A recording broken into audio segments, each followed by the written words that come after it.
One of the atomic reactors at the Chernobyl atomic power plant near the city of Kiev was damaged. An official announcement from the Council of Ministers. There has been an accident at the Chernobyl atomic power station. One of the atomic reactors was damaged.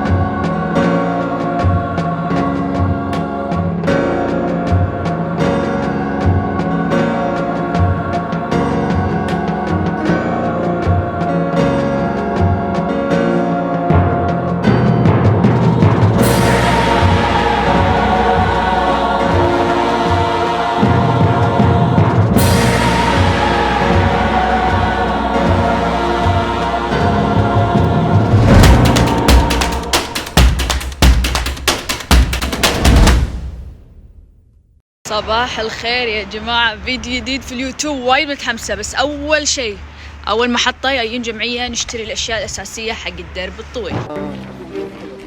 لولو يس ثانكس. يعطونكم هذه البطاقة للتسجيل عشان تدخلون. الخطوات المهمة حاليا راح اسويها بالتشيك بوينت. راح نوقف مني عند الخطوات او عند هذا اللاين، راح نوقف وراح يجي الشرطي وراح يشيك على جوازاتنا وبياناتنا كاملة ان احنا مسجلين عشان ندخل هذه المنطقة. أثناء المشي ممنوع الأكل، أوكي؟ زين لولو رحلة مدتها 12 ساعة، وين ناكل؟ شلون ناكل؟ الله يسلمكم. الخطة كالآتي: راح تاكلون بالباص فقط لا غير، لأنهم يعتبرون أنه هو مغطى فمو ملوث المكان، والإشعاعات يعني ما راح تأثر، ولكن وانتوا قاعد تمشون تقدرون تشربون ماء فقط لا غير، يعني تشربون، ما يصير تاكلون إلا بالباص. هذه يافطة الدخول إلى مدينة تشيرنوبل.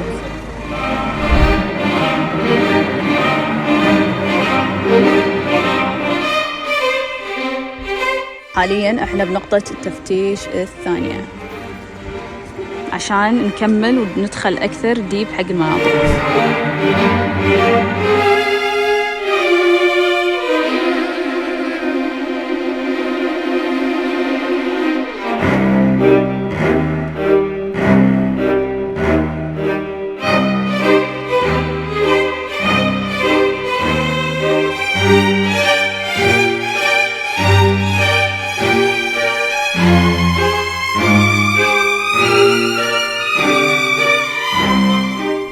هذيلا الماشين اللي تحطون فلوس زين ويطلع لكم شيء.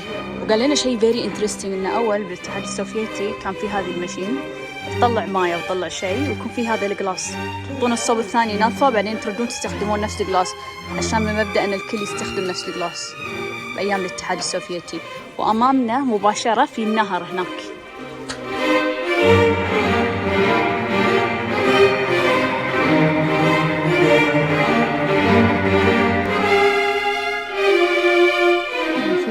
التلوث الإشعاعي بالجهاز اللي عنده 38. So this is the powerful hotspot. هني أقوى شيء كرقم. هني بهذه المنطقة أخطر منطقة من ناحية أرقام الإشعاعات. Впервые реально столкнулись с такой грозной силой. Частичным разрушением активной зоны реактора. Хотят внести свой личный вклад в ликвидацию последствий. Какой является ядерная энергия, вышедшая из-под контроля. هي في السنتر، أوكي، وهذا سينما. بالسابق كانت هذه سينما، تخيلوا. حلو إن المبنى يعني الحين محافظ على يعني شوفوا التفاصيل على الجنب.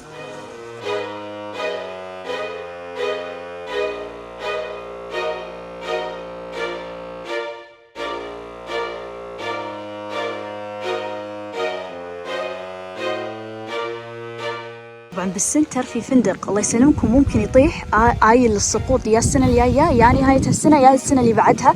انتم مثل ما تشوفون السطح خلاص يعني يبي يطيح، بس يقول خلال 2-3 ماكسيموم المفروض انه راح يطيح لانه هو في حالة سيئة.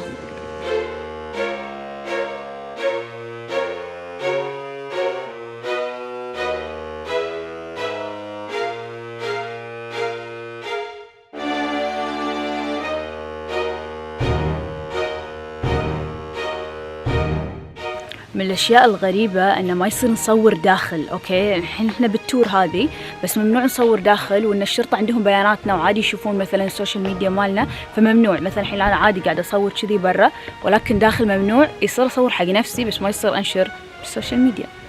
فعبارة عن يعني بيوت يعني مهجورة، يكون فيها مثلا عبارات ناس كاتبة، فيعني بيوت قديمة. ولكن هذه هي القرية بالشكل العام مثل ما تشوفون. طبعا أول كان في شوارع وأشياء، حاليا خلاص راحت هذه الشوارع بسبب أنه أكثر من 30 سنة ما حد سكن في هذه المناطق، فقط قاعد يصير في تور عن طريق المشي. حادثة تشيرنوبل تعتبر أسوأ كارثة للتسرب الإشعاعي والتلوث البيئي في العالم كله.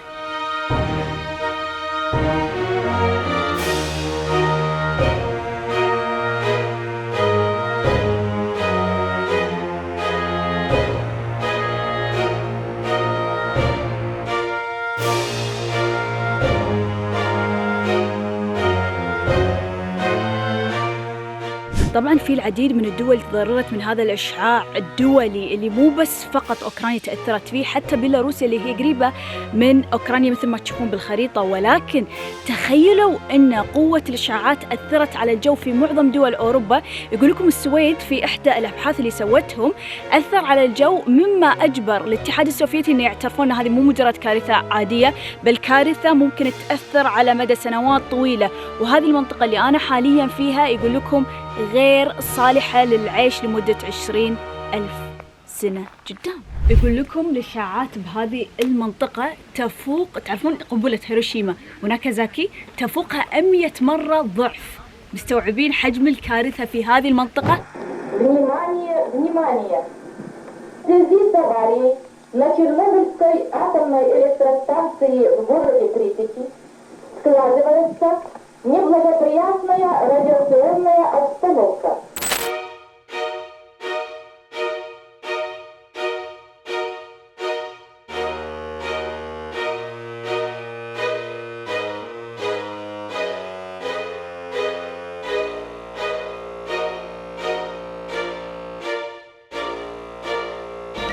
هذا قاعد يشوفون درجة التلوث هذا الجهاز.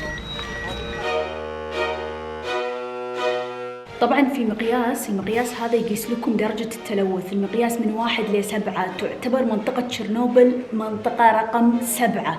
مستوعبين؟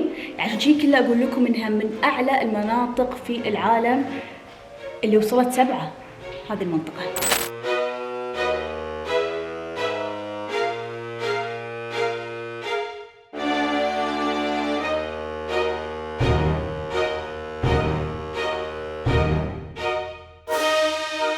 طلنا خبز عشان نوكل السمك. طبعا في حياة بحرية، في حياة حيوانية كذلك، لكن القصد انهم ملوثين وممنوع ان احنا اساسا نصيد السمك، بس ما يمنع ان احنا شنو نسوي الله يسلمكم، ان نوكلهم.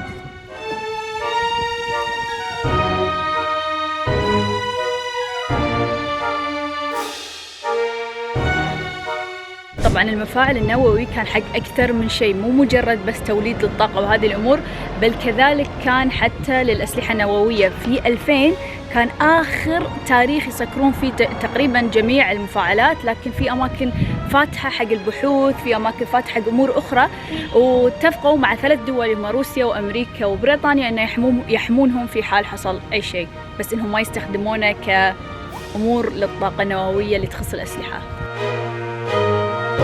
Now we have level of God 59 millijoules per hour.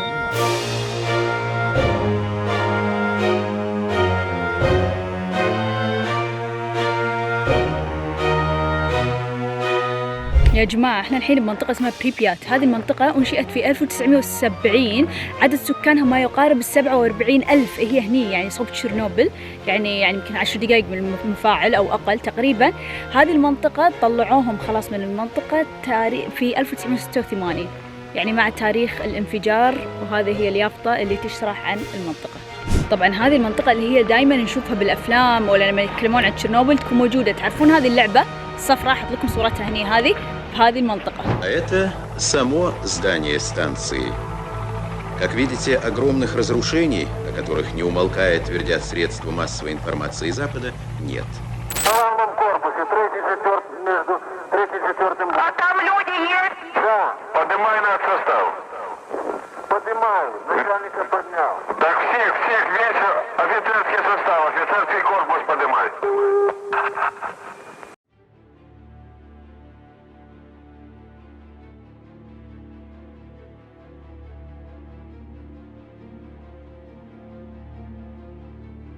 من أول ما وصلت في شيء أكثر شيء أبي أشوفه، وهو مدينة الألعاب. هذا أبغى مسلسل دارك.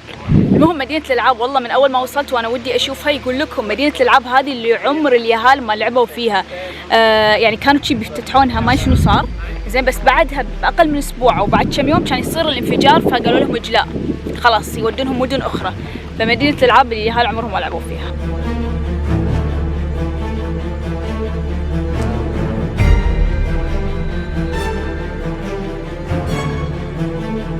هذا المكان كله كان مدينة ألعاب. تخيلوا يا جماعة أن هذا ملعب، هذه الكراسي مفروض أن الملعب هني بالنص، بس كله زرع، لأن المكان صار له أكثر من 30 سنة، ما يقارب ل 40 سنة، ما حدش شيء يعني.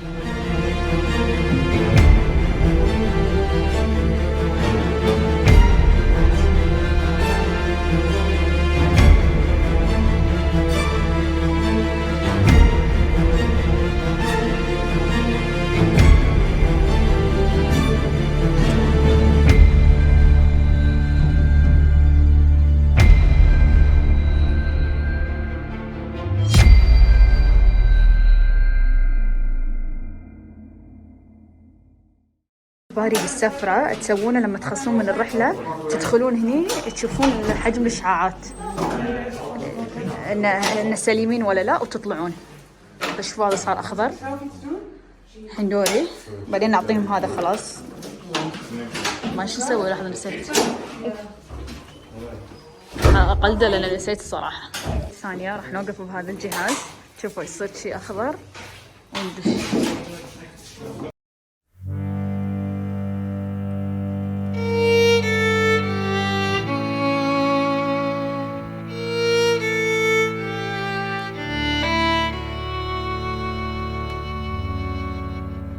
ما حدث في تشيرنوبل كارثة، وما خلفته من آثار مدمرة بيئية وإنسانية على المستوى السياسي والاجتماعي والبيئي في فترة طويلة جدا. أشياء فعلا تعور القلب، خصوصا لما نقول إن في ناس فعلا تأثرت من هذا الشيء وما زالوا يتأثر على محيطهم وجيناتهم وبيئتهم. كل اللي نتمناه إن العالم يسود الأمن أكثر والأمان أكثر، ويكون درع محصن من هذه المشاكل التي قد تحصل، أو اختبارات تجريبية غير مؤكدة، أو مشاكل أخرى تخص السلام. كل الحب والتوفيق والراحة للعالم أجمع.